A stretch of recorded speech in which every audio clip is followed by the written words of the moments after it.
if you're a college student, there's a great book called, I think it's called The Medical Detectives. I forget who it's by, but it's a pretty classic book, and it sort of exposes you to the idea of sort of diagnosis. There's another great book by Lisa Sanders called Every Patient Has a Story. And I think that's another great book to sort of be thinking about sort of clinical reasoning and diagnostics. For medical students, I would highly recommend this book called Learning Clinical Reasoning, and it's by Jerome Cassirer. And that is one of the best books I've read in my life. It's extraordinary.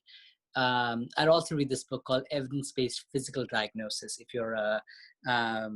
you're a medical student, because oftentimes, the answer lies in the physical exam. And I can't tell you how many times my physical exam has changed the diagnosis or the clinical management of a patient.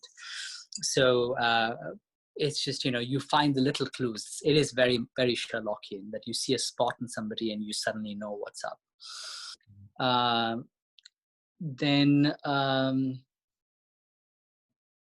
I think, there's so many things I could recommend, but I'm trying to keep myself.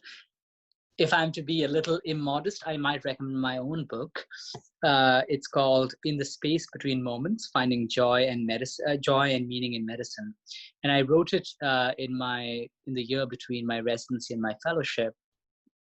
And it's focused on the stories. I think one of the issues I've noticed is that there's a lot of cynicism among students and residents and doctors. And there's a lot of what's called burnout, which is basically a type of moral injury that you can accrue.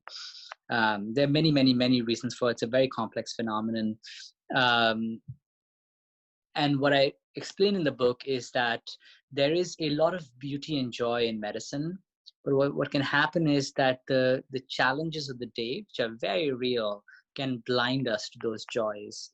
And just attuning ourselves to the joys and positivity in medicine can actually be transformative and can really build your resilience as a person. So I feel like that's a book that people should read before they start their residency, because otherwise it's very easy to fall into the abyss of cynicism.